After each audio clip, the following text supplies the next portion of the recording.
Bem-vindo à Liga dos Inovadores, o podcast do Expresso sobre o que de mais inovador, distintivo está a ser feito em Portugal. Eu sou o Pedro Lima. Eu, Elizabeth Miranda. E connosco em estúdio está o Nuno André Santos, que é o presidente executivo da Mar Kayaks.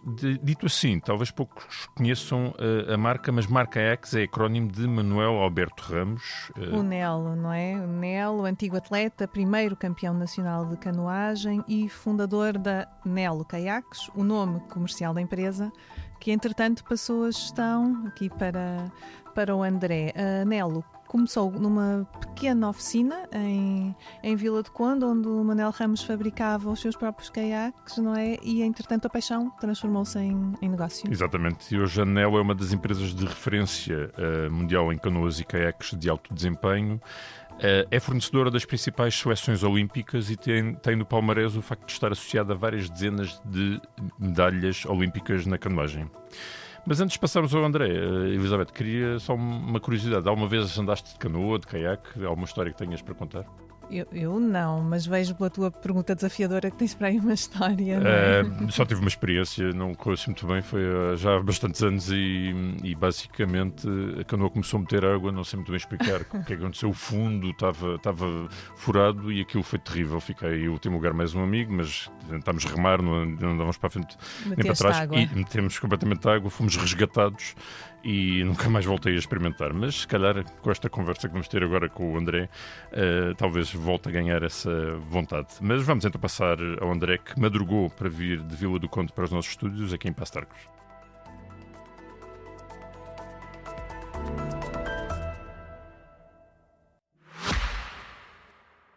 Se gosta de ouvir podcasts, conheça a oferta que o Expresso tem para si.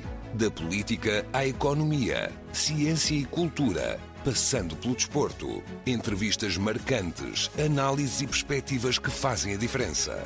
Ouça em expresso.pt e nas principais plataformas de podcast. Expresso. Liberdade para pensar. André, muito bem-vindo aqui à Liga dos Inovadores. Muito obrigado. O som que escolheu para abrir o nosso episódio dá o mote à nossa conversa, não é? Este som reflete, acima de tudo, o que é a ligação que eu tenho em comum com o Nelo, que é a ligação à água, que é a ligação a ser também praticante desta modalidade e de passar muitas horas em que o único som que ouvimos é esse dos barcos a cortar a água. E depois com o tempo vamos aprendendo que nem todos os barcos fazem o mesmo som, e passa a ser também mais uma coisa interessante para ir a trabalhar enquanto vamos a remar, que é ok, este soa mais ou menos. Portanto, é um som que me acompanha desde muito novo. Eu sou praticante de canoagem desde que me lembro, porque o meu pai também era praticante, os meus irmãos, portanto é uma coisa de família. E portanto conheço o Nelo muito antes de pensar trabalhar na Nelo, muito antes de me passar pela cabeça isso. Portanto, este som reflete essa ligação à água que é comum a todos. Então, e os vossos barcos, as vossas canoas e os vossos caiaques deslizam melhor do que os outros? Como é que é? Qual é a diferença? Os nossos caiaques deslizam melhor que os outros, mas mais do que eles deslizarem melhor que os outros, os atletas que vão em cima são claramente os melhores do mundo. E quando me fazem, que é a pergunta mais recorrente que me fazem, é: mas porquê que vocês são melhores que os outros? Mas porquê que ninguém... É exatamente pela conjugação dessas duas coisas. Portanto, nós temos os melhores atletas do mundo e fazemos os melhores barcos do mundo. E fazemos os melhores barcos do mundo porque temos os melhores atletas do mundo, e temos os melhores atletas do mundo porque fazemos os melhores barcos do mundo. Isso vem dessa relação que está, inclusive, na gênese da Nelo, né? Por o Nelo ser ele próprio um atleta, querer fazer os melhores barcos para ele. Eu também, de alguma maneira, tentei ser o melhor atleta possível, e neste momento da nossa vida profissional centramos-nos em dar essas condições aos que agora são os melhores atletas do mundo, dar as condições para que eles façam parte do processo de decisão. E isto já é uma coisa que nós fazemos há muitos anos, que é trazer os atletas para esse processo. Eles de facto sentem parte, não é um lugar comum dizer que ouvimos o feedback, não, é real. Posso dizer, por exemplo, eu na sexta-feira estive em Avis com um dos melhores atletas do mundo, que é um dinamarquês, a passar o dia, que às vezes parece que se está a perder um dia inteiro, mas não, ganha-se um dia de ir no barco a motor com ele, trocar impressões sobre pequenos detalhes, pequenas coisas, que depois são, de facto, inseridas no processo de decisão e de produção. Portanto, os atletas vão testando o barco antes de ficar pronto. Muito antes. Nós primeiro discutimos com eles a opinião deles, de uma forma subtil, às vezes direta, mas a maior parte das vezes de uma forma subtil, fazendo perguntas, fazendo questões, perguntando, pedindo que eles experimentem 2 ou 3 soluções, de forma a percebermos o que é que eles procuram, o que é que eles esperam, o que é para eles determinante na performance, não é? E depois tentamos incorporar isso no processo, que é obviamente um processo científico, não é? De desenho, de concepção, mas que no caso da canoagem não é assim tão objetivo como um Fórmula 1, ou que o Fórmula 1, ok, isto tem que ir o mais rápido possível. Na canoagem o motor é o atleta, portanto se o atleta não sentir essa ligação, podemos ter a melhor forma do mundo, a melhor construção do mundo, mas se não houver essa empatia, essa sincronia, é impossível. É uma boa comparação, porque se nós pensarmos na Fórmula 1, um bom piloto com um mau carro não chega lá, não é? Contraponto, se pensarmos num atleta, num corredor, é 100%, o desporto é 100% o atleta. Aqui, quanto é que é na canoagem? Quanto é que é atleta? 75-25.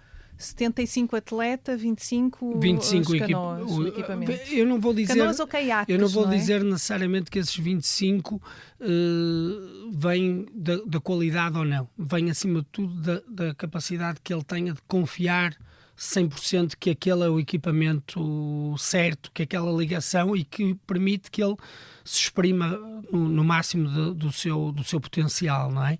Ou seja, nós temos que ter sempre essa preocupação, no nosso caso específico, que é, nós temos que desenvolver um produto que permita aos melhores do mundo, neste momento, porque isto também é dinâmico, não é? Ou seja, se calhar em 2004 os atletas que ganhavam tinham um perfil físico, um perfil de competição completamente diferente destes que vão competir agora 24 anos depois em Los Angeles, não é? Isto é mais ou menos comum a todos os desportos, o nível de intensidade, o nível de treino, a capacidade de recuperação, os métodos, a alimentação, tudo evoluiu de tal maneira que os atletas têm agora uma capacidade de treinar muito mais, de competir com muito mais intensidade, e isso faz com que também os caiaques tenham que acompanhar essas tendências. E quando eu digo esses 25%, digo um atleta como o Fernando Pimenta, se for com um equipamento em que ele não vai confortável, ele não vai conseguir dar o seu melhor. Mas então o que está a dizer é que vocês, portanto, fazem esse teste com os atletas e, portanto, eles depois pedem-vos para fazer algumas alterações. De que tipo de alterações é que estamos a falar? Para quem não conhece bem...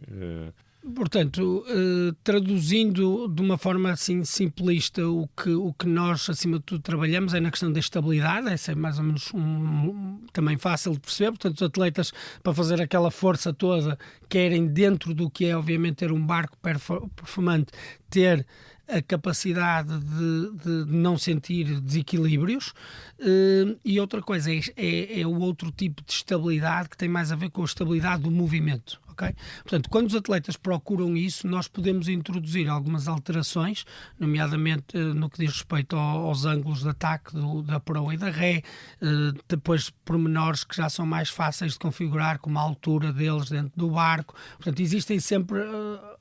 Neste momento, a grande discussão na canoagem, no desenho dos caiaques, tem sempre a ver com a estabilidade, e tem muito a ver com essa capacidade de manutenção da velocidade, porque os atletas, há uns anos atrás, para fazer os 1000 metros, que é uma prova que demora 3 minutos e 30 segundos, saíam, depois baixavam o ritmo e depois subiam. Agora isso já não existe. Agora é um bocado ao exemplo do que acontece no atletismo. largam e vão ao máximo até ao fim e pronto, e o que interessa é haver essa manutenção da velocidade. Portanto, vão-nos pedindo barcos que correspondam a esse desígnio. André, já agora se calhar uma pergunta que alguns dos nossos ouvintes estão a colocar é qual é a diferença entre um caiaque e uma canoa, que eu também sinceramente não saberia explicar. É fácil de explicar. A canoa remam só de um lado e de joelhos. Okay? Portanto, erguidos. O caiaque remam sentados dos dois lados.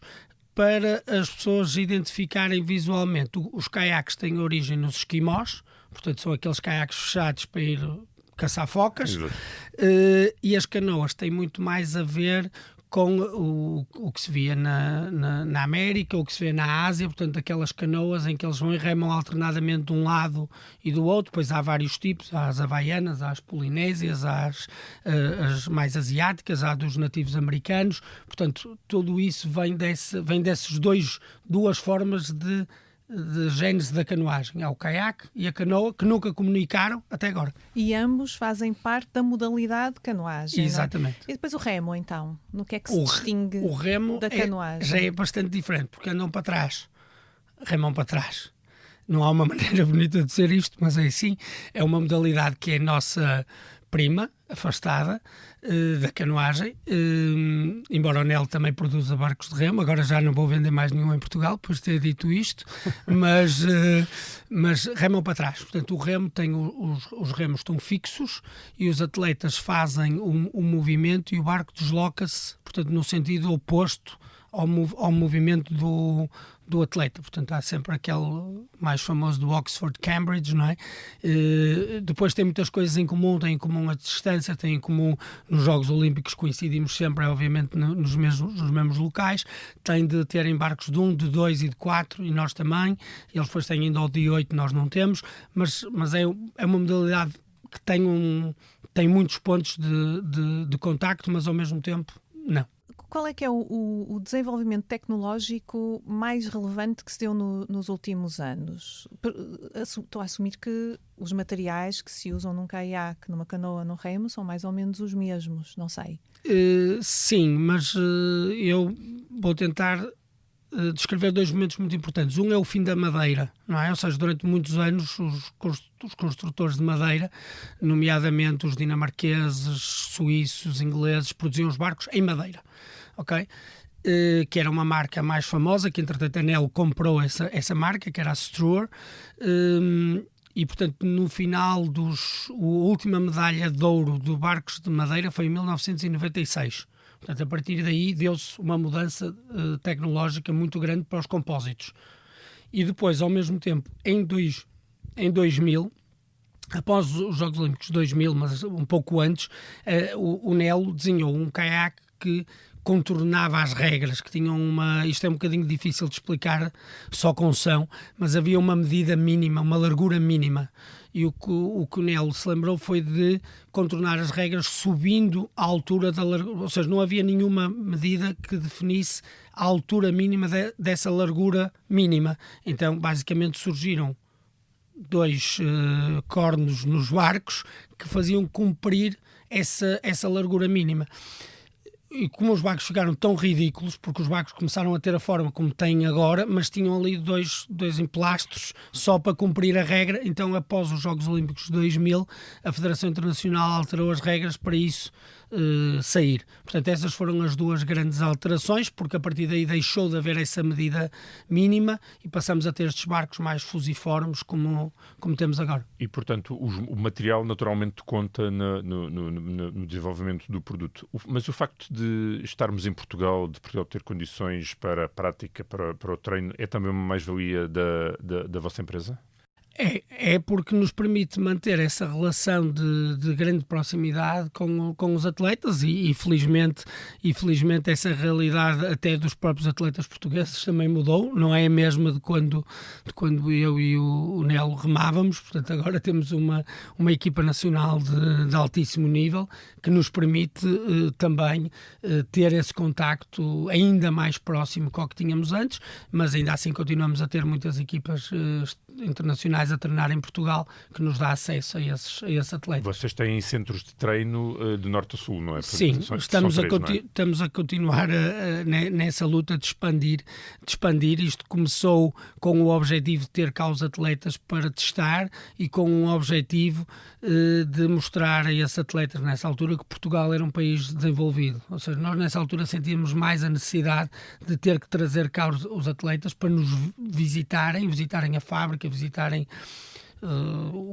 o Porto, visitarem Lisboa, visitarem os centros de treino e perceberem, ok, Portugal é capaz de desenvolver um produto de alta performance como nós ambicionamos. Hoje em dia já não é tanto essa necessidade. Acho que já todos dentro do mundo da canoagem não só reconhecem Portugal de uma maneira completamente diferente que o reconheciam há 25 anos atrás, mas continuamos com essa necessidade de os ter cá para evoluir. E estão onde esses centros? Portanto, nós temos na zona da barragem da Aguieira e temos no Douro.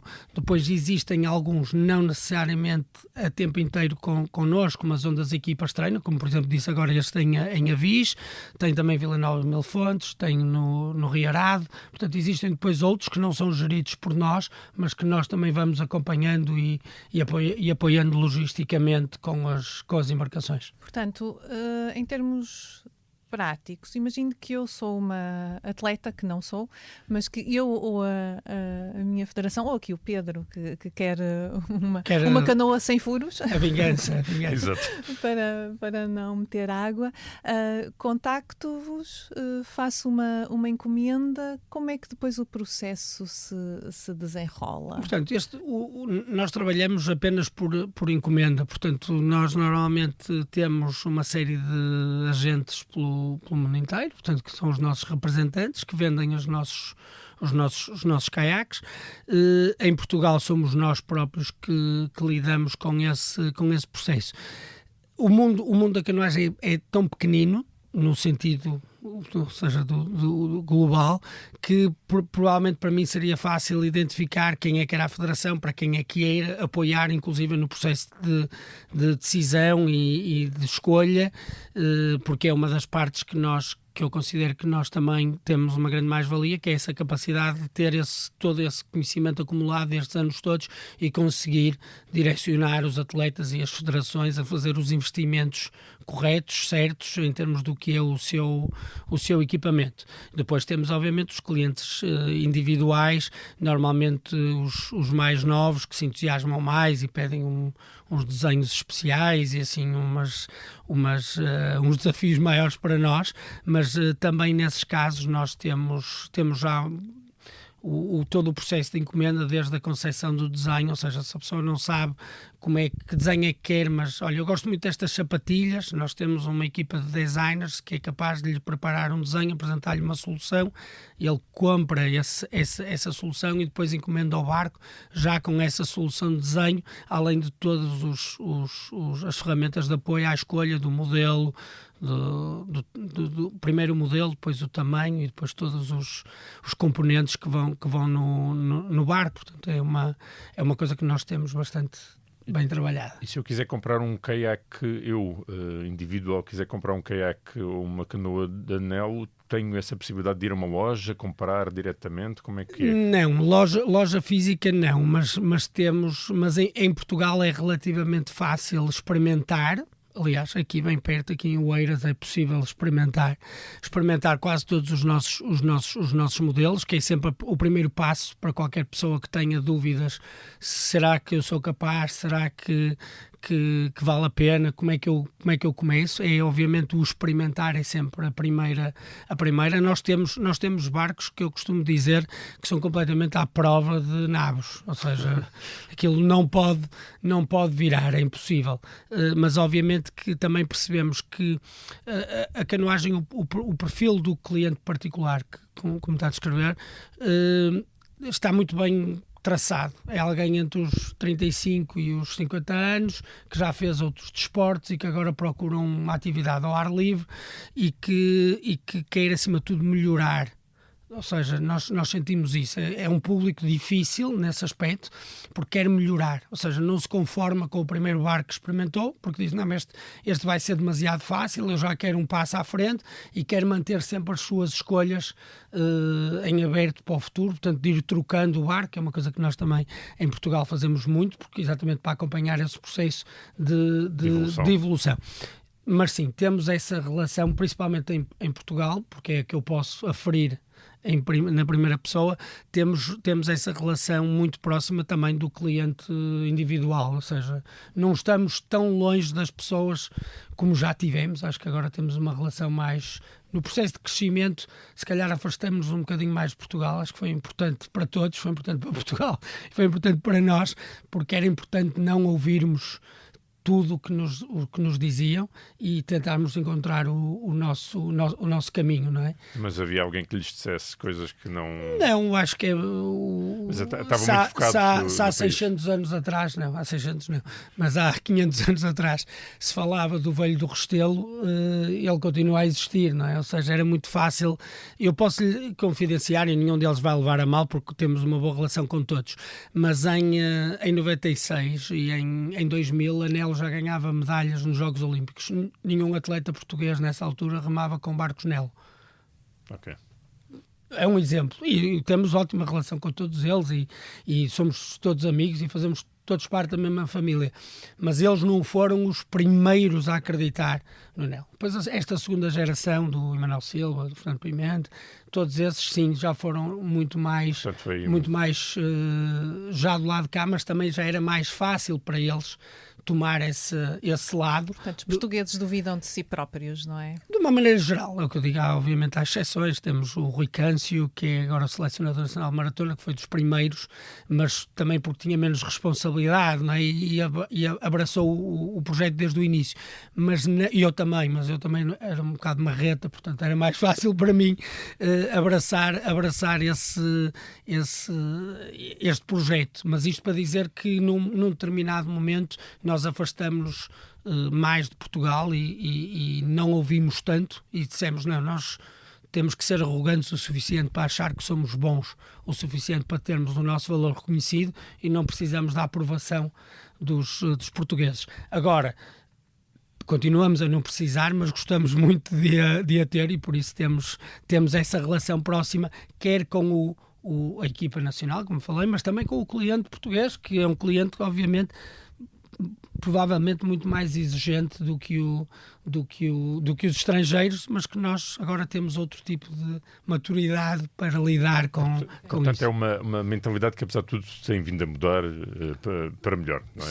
Sim, e acho que nós também fizemos a nossa parte para mudar.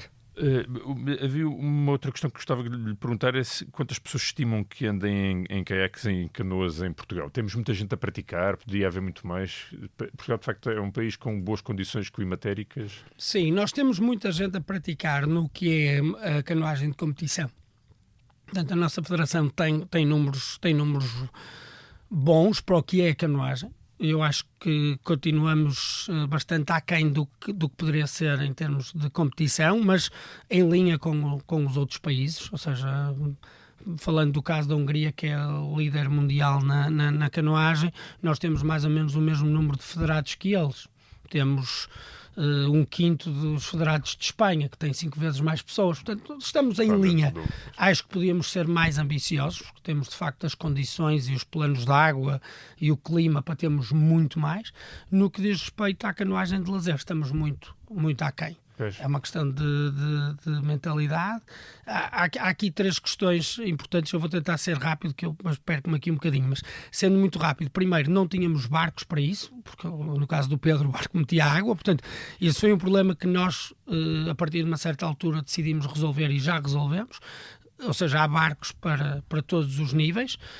O segundo tem a ver com haver ainda uma pouca cultura de utilização dos planos de água em Portugal, e depois em termos do que é a regulação da utilização dos planos de água, continuamos também a ser muito conservadores, muito fechados, muita legislação, muito policiamento, não necessariamente no bom sentido dessa utilização, ou seja, existe uma mão firme sobre a prática do desporto, sobre a prática destes desportos de água, ou quer seja a canoagem, quer seja o remo, quer seja o surf, o windsurf, existe uma mão pesada sempre sobre eles. Mas a área muito limitada... Nas áreas, nos horários, no que é a cultura de utilização, existe por parte os portugueses já estão um bocadinho de costas voltadas para a água. Ou seja, existe muita cultura de mais morrer afogado, o barco vai virar e vai ao fundo. Existe muito esses medos que parecem aqui uma piada, mas não são. Estão dentro da cabeça das gerações e gerações de pessoas. Não te chegues à beira da água, tu vais cair à água. Existe muito isso. Não temos uma relação de algum afastamento da água em relação à Austrália ou à África do Sul, que estão na água a toda a hora. Nós temos as mesmas, não temos exatamente as mesmas condições, temos água um bocadinho mais fria, mas tínhamos condições para ter essa proximidade, não temos.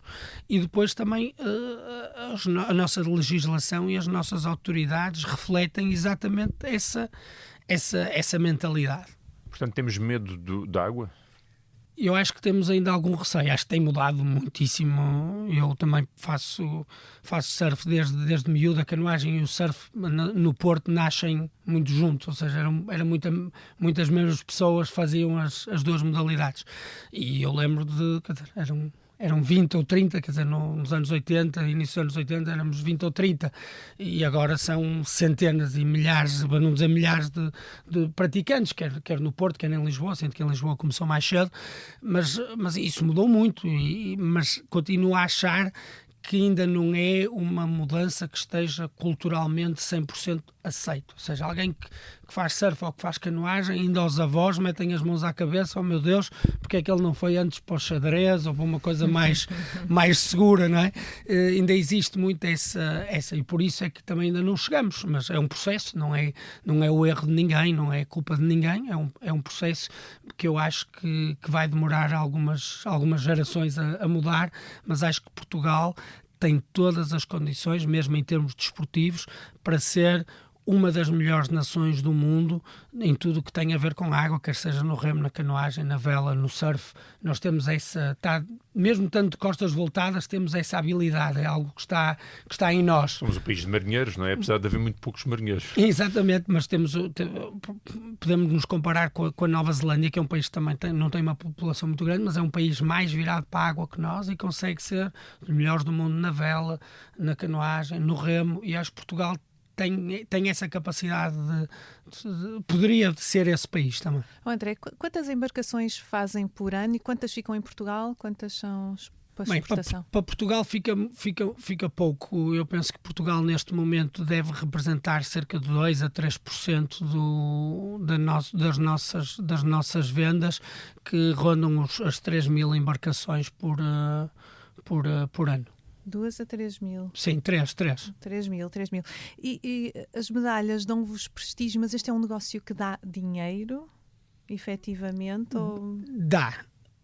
Dá dinheiro, mas nós infelizmente temos o vício de o gastar, em investir, em crescer, em tentar ser melhores, em tentar ter mais ferramentas para evoluir, em tentar fazer as coisas melhores. Portanto, eu gosto de pensar que ainda não tivemos o tempo de nos sentarmos a contar o dinheiro.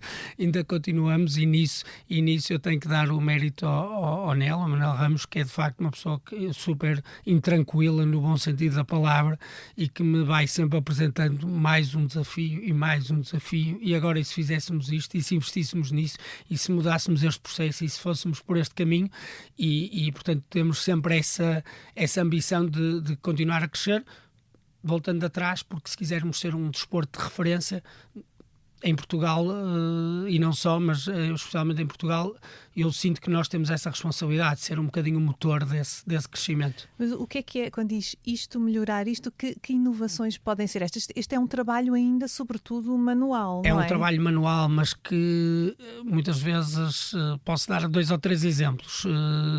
Nós fomos a primeira empresa em Portugal de canoagem e em Portugal nem faz sentido dizer isto, a nível mundial em canoagem, a ter a sua própria CNC, isto há há 20 anos atrás ou mais, nós tínhamos uma CNC dentro da fábrica só para cortar os nossos próprios modelos. Toda a gente subcontrata. CNC é como se fosse uma impressora 3D, mas com 7 metros de comprimento. Portanto, chegamos e desenhamos um barco, imprimimos esse barco para poder experimentar, para fazer isso. Nós começamos a fazer isso há 20 anos.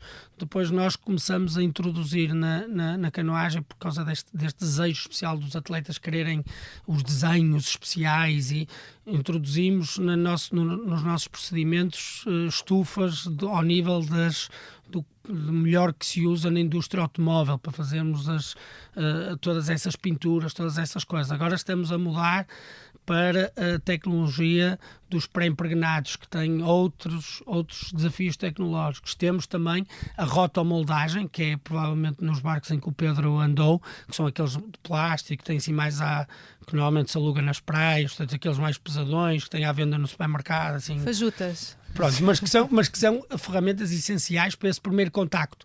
Nós também adquirimos uma máquina dessas e também produzimos os nossos próprios caiaques. Portanto, nunca nos sentamos a dizer os nossos caiaques são amarelos e agora nós vamos fazer sempre amarelos. Não, decidimos que agora íamos fazer mais modelos, agora depois de fazermos... Para ter uma noção porque é que uma CNC é importante, nós quando tomamos a liderança mundial, o mercado oferecia 2 embarcações individuais, uma para mulheres e homens pequeninos e um para homens grandes. Nós oferecemos 7 tamanhos, independentemente depois de termos vários modelos, são 7 tamanhos. E a mesma coisa nos barcos de bilugares, no barco de 4 havia um tamanho. Nós agora apresentamos 6 tamanhos. Portanto, toda essa evolução vem de nós não dizermos, olha, os outros fazem 2, nós vamos fazer 2 tão bons ou melhores que os deles e vamos vender. Nunca nos fomos resignando a isso. E depois os atletas estão cansados de ter barcos só de uma cor. Muito bem, então temos que investir em fazer isto. E agora queremos mais isto. E agora estamos a vender muito bem aqui neste topo, mas obviamente com um barco em compósito, com os valores que tem, que rondam, sei lá, o barco mais barato em compósito pode custar em Portugal 1.500 ou 1.600 euros. É um preço que, para começar uma modalidade, é ainda um investimento grande. Muito bem, então vamos investir na rotomoldagem para termos uma solução nossa de barcos a 500, a 600 euros, para podermos ter mais uma ferramenta de entrada. Portanto, é essa inquietude que não nos deixa ficar muito ricos. Portanto, é a tentativa de democratizar também o acesso. Exatamente, e perceber que o topo da pirâmide só vai crescer se a base também acompanhar. Se a base continuar estreita, nós já temos, quer dizer, em termos do que é o mercado mundial, principalmente dos caiaques, nós dominamos mais nos caiaques do que nas canoas. Nós nos caiaques em Paris 2024 tínhamos 100% das finais, ou seja, todos os barcos que foram nas finais eram nossos, exceto alguns dos alemães que usam uma marca própria, que é do governo alemão, que produz equipamento esportivo para as equipas alemãs. Portanto, não é sequer uma marca comercial, porque ninguém pode comprar. O resto eram todos nossos. Portanto, nós a ambição de crescer aí não temos, não é arrogância, não há possibilidade, não vale a pena tentar crescer aí, investir mais em crescer só aí. Muito bem, temos que investir para manter esta liderança, mas acima de tudo temos que ir mais abaixo e procurar formas de crescer a modalidade mais abaixo. Quantas medalhas é que vocês já ganharam? Entre aspas, naturalmente. Okay, têm agora, essa contabilidade? Tenho, eu iria arriscar aí nas 112, mas não tenho a certeza. 112, não tenho já. a certeza, tinha que começar aqui a reconstituir. Portanto, já são tantas que nem se preocupam Sim, em fazer as contas. Nós normalmente contamos sempre com ter no que é os caiaques todas, ou seja, ganharmos todas, e nas canoas ficamos com pelo menos metade. Esta é a conta que nós temos, quer nos escalões jovens, isto começa nos jovens, depois nos sub-23 e depois nos absolutos, que é tentar ter todas. Pronto, se conseguimos ter todas, é difícil melhorar. Olha, qual é que foi assim, o pedido mais extravagante, mais desafiante que vos foi pedido pelos atletas que estão a experimentar a canoa? Os mais específicos, agora já me estragou aquela última pergunta, porque era uma das histórias que eu ia contar, mas vou contar agora. Nós tivemos um atleta australiano que foi campeão olímpico em 2008, que ele experimentou vários barcos e dizia, mas eu ainda não sei qual é que é, e andávamos ali mais estreito. Então às tantas ele remava com um barco ajustável, então tivemos que fazer ali não sei quantas coisas, e ele remava a eliminatória. Nós desapertávamos um bocadinho o barco ficava mais largo e ele remava a semifinal. Não, a final é mais assim. E depois acabamos por fazer um barco 100% à medida e ele ganhou o ouro olímpico em 2008, depois no produto final. Mas nós, um mês e meio antes dos Jogos, não fazíamos a mínima ideia que barco é que ele ia remar. É um atleta, obviamente, bom, não é? Porque ganhou depois ainda mais medalhas depois disso. E que é uma pessoa espetacular, mas muito, muito difícil muito exigente nesse aspecto, e foi talvez daqueles que mais nos desafiou na sua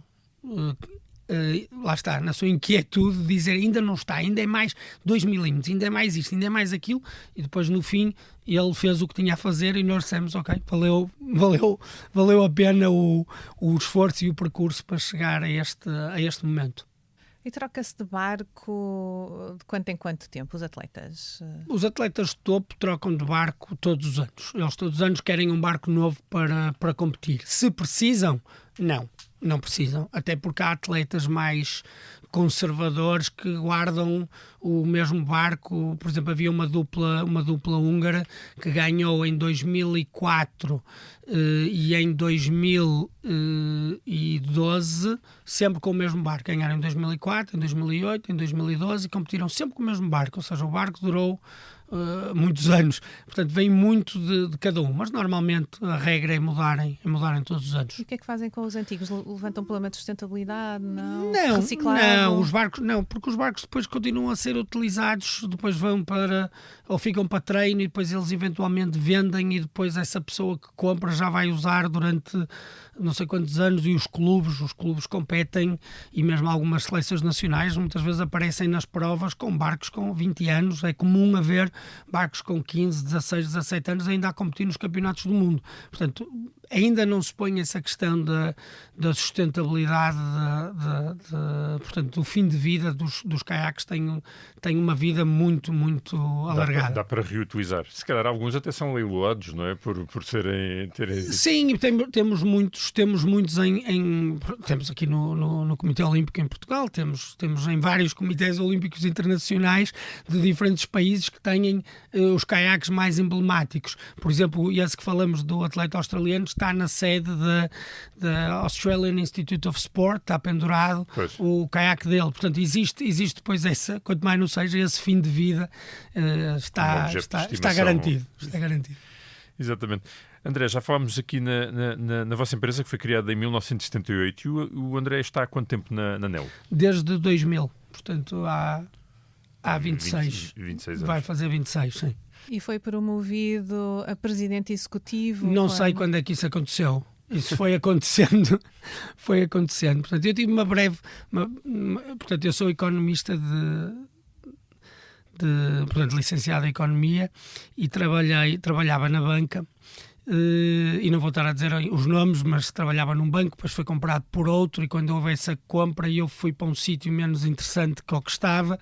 Então um dia estava a andar de kart com o Nelo, nem me passava pela cabeça, combinamos ir andar de kart, que ele é um grande apaixonado dos carros e dos karts, e fomos andar de kart, e ele disse, tu podias vir trabalhar para mim. Eu disse, olha, vou já.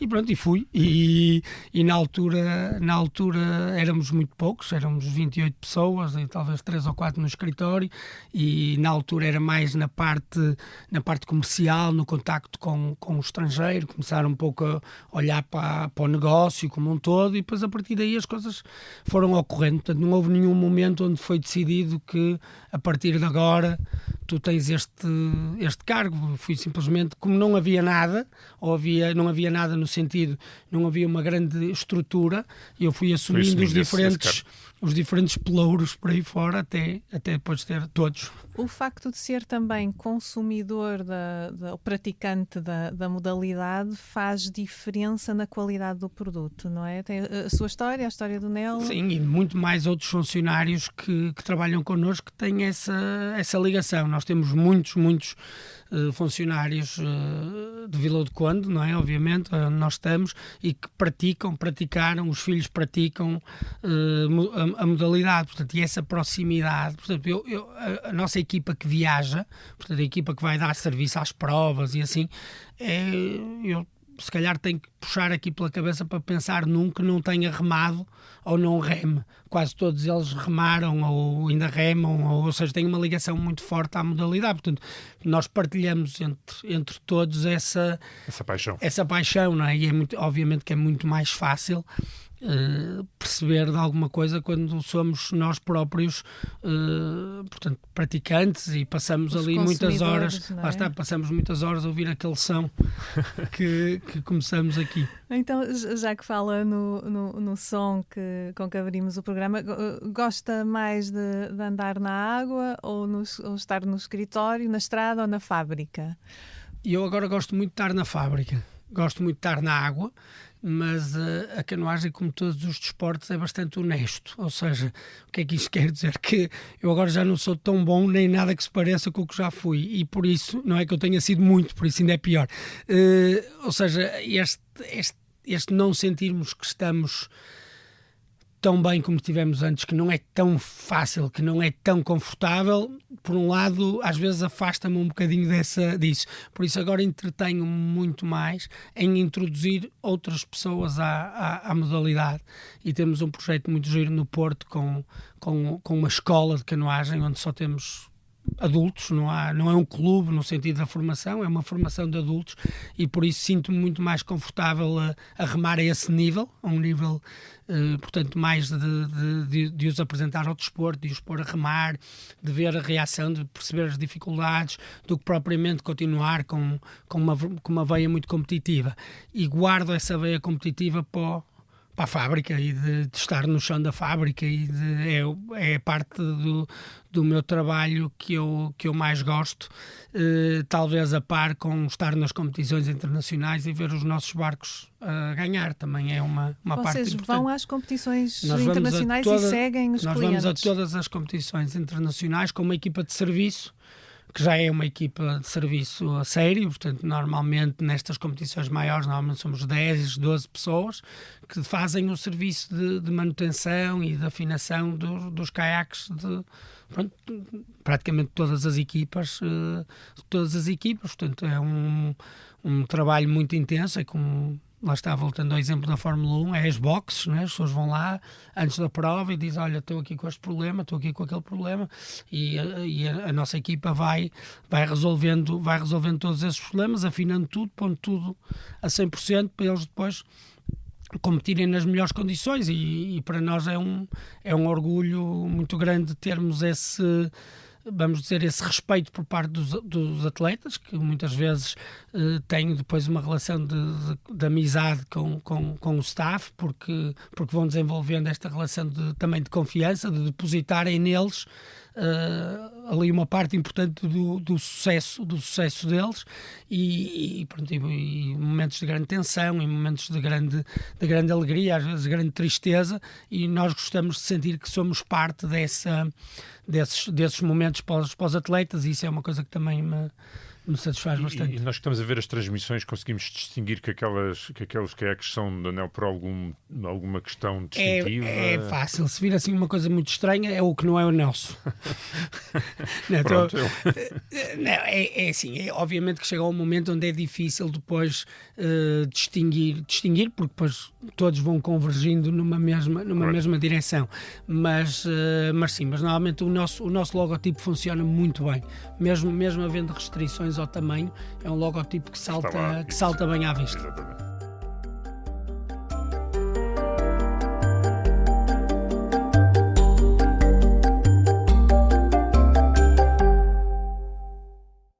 André, vamos aqui passar então agora a 3 perguntas que colocamos sempre a todos os nossos convidados, sendo que a primeira é: de que inovação gostaria de estar aqui a falar connosco daqui a 5 anos? A inovação era exatamente o tal barco em que o Pedro não ia meter água, não ia ao fundo, e ia sentir que conseguia de facto sentir o prazer de ouvir a água e o barco a deslizar na água com conforto, com estabilidade, para todos. Portanto, esse é o grande esforço que eu vejo em mim, pelo menos, para os próximos anos, é continuar a desenvolver esse produto, essa inovação, trazer o prazer do que é a canoagem para todos. Democratizando também o preço, baixando os custos de produção. Tudo. E democratizando também o nível de dificuldade que é preciso e tornar essa introdução que as pessoas tenham com a mesma facilidade que aprendem a andar de bicicleta ou outra coisa qualquer, consigam aprender a remar e tenham exatamente a mesma forma de olhar para andar num barco como para dar uma volta de bicicleta ou ir dar uma corrida ou ir ao ginásio ou outra coisa qualquer, que tenham essa facilidade, porque de facto é um desporto que está por todo o lado, que é possível visitar em qualquer sítio do mundo que a gente vá, ver lá uma canoa pousada num sítio qualquer, e as pessoas terem a capacidade e a vontade de dizer, não, eu vou dar aqui uma volta, neste rio ou neste lago ou nesta praia de caiaque, é de facto algo que nós temos na nossa cabeça, que queremos mudar, que isto não é para mim, isto vai ao fundo, isto vai meter água, isto vai me doer as costas, isto não é confortável. E, portanto, essa era a inovação que eu gostava de poder apresentar daqui a 5 anos. Olha, e o concorrente que mais cobiça, que mais inveja? Concorrente não temos nenhum. Sinceramente, não temos. Tenho que ser arrogante e dizer nós não temos. Pelo que eu expliquei, não temos neste momento um concorrente. Nós temos esse grande handicap para nós, eu considero, que nós não temos ninguém com quem de facto seguir, ou a quem, então temos que ir para outras indústrias, não é? Temos que olhar para outras, porque obviamente há empresas muito melhores e muito maiores que a nossa em muitos aspectos, não vão ser melhores em tudo, mas são muito boas em muitas coisas.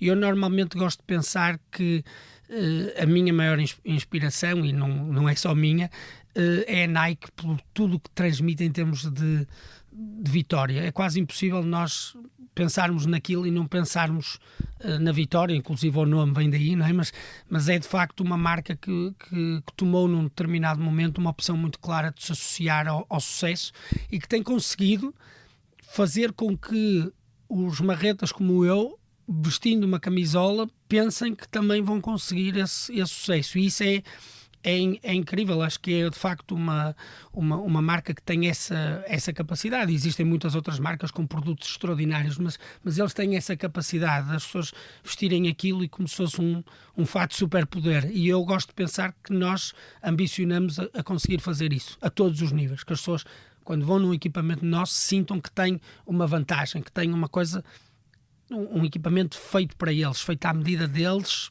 à medida das capacidades, e que com aquilo eles vão ser o seu melhor. E já agora, vocês fazem roupas também que vendem? Não. Como tem uma camisola... Não, é só minha. Isto é o meu uniforme. Eu espero que isto não tenha imagem, porque já estou farto de ser gozado, que sempre que apareço nas coisas que vou aparecendo, que não são muitas, apareço sempre, toda a gente diz, pá, mas tu não tens outra roupa? Eu disse, pá, não, porque isto é o meu uniforme. Lá está, eu com este uniforme sinto-me confortável. A má notícia é que isto tem imagem, mas está muito bem. Okay. Sem stress. Olha, e por fim, qual é o gestor que mais admira? Pronto, eu aqui tenho dois que vou ter que dividir. Portanto, obviamente o Manuel Ramos, pelos elogios que já lhe fiz, e não é só por ser meu chefe, mas espero que ele esteja a ouvir, e lembra-te que eu estou a dizer bem de ti. Não preciso, nós temos uma relação de muitos anos, e eu reconheço nele, além da inquietude que referi, uma capacidade de se afastar do poder que não é muito característica na indústria portuguesa. Ou seja, ele é o dono, não haja dúvidas, ele manda e ele é que faz, mas ao mesmo tempo é capaz de delegar completamente, cegamente, em assuntos muito, muito importantes e muito relevantes. E isso não é uma coisa que... E obviamente que ele faz isso nos assuntos que acha que há outra pessoa, eu ou outro, é capaz de fazer melhor que ele e reconhece isso. E isso não é uma característica que se veja necessariamente comum nas PME portuguesas. Normalmente, pois quem manda quer controlar tudo e saber tudo, mesmo das áreas que não controla. Portanto, quer ser o patrão em todas as dimensões. Além dessa inquietude que me dá muitas dores de cabeça, tem também esta característica que eu admiro. E depois, por outro lado, um homem do Norte, que é o Belmiro de Azevedo, porque foi a pessoa que me inspirou quando eu andava no liceu a ir para esta área. Foi ele e mais uma pessoa, mas a outra pessoa é muito pessoal, por isso não vou entrar por aí, senão depois vou chorar e não vale a pena. Mas ele teve um papel muito importante porque me inspirou por aquela audácia, por aquela tenacidade, aquela capacidade de não olhar às barreiras, e eu gosto de pensar que a Nelo, à sua maneira, segue um bocado esse caminho de não, mas isso não era suposto fazermos, ok, então é mesmo isso que nós vamos fazer. Não, mas isto já é assim há muitos anos, ok, mas nós vamos mudar isso. Esta capacidade de ser um bocadinho bulldozer em relação ao poder instituído e em relação às regras, tem-nos dado muitas alegrias, também nos dá muitas dores de cabeça, e por isso eu também gostava de referir, porque de facto nessa capacidade foi uma pessoa que me inspirou nos anos e que depois eu tento no dia-a-dia implementar alguma dessas características. Muito bem, André, olha, o nosso tempo terminou. Muito obrigado por ter vindo à Vigo dos Inovadores. Eu sou o Pedro Lima. Eu, Elizabeth Miranda. Em estúdio connosco temos a Salomé Rita no apoio à gravação e também no apoio à edição, e a sonoplastia é do Hugo Oliveira. Contamos ainda com o apoio do ex-ministro da Economia, António Costa Silva, e dos professores Isabel Rocha e Ricardo Paes Mamed, são os nossos curadores. A fotografia é de Matilde Fieschi e a capa de Tiago Pereira Santos. A coordenação de Joana Beleza e Miguel Prado, a direção de João Vieira Pereira. Siga e subscreva a Liga dos Inovadores na sua plataforma preferida ou em expresso.pt.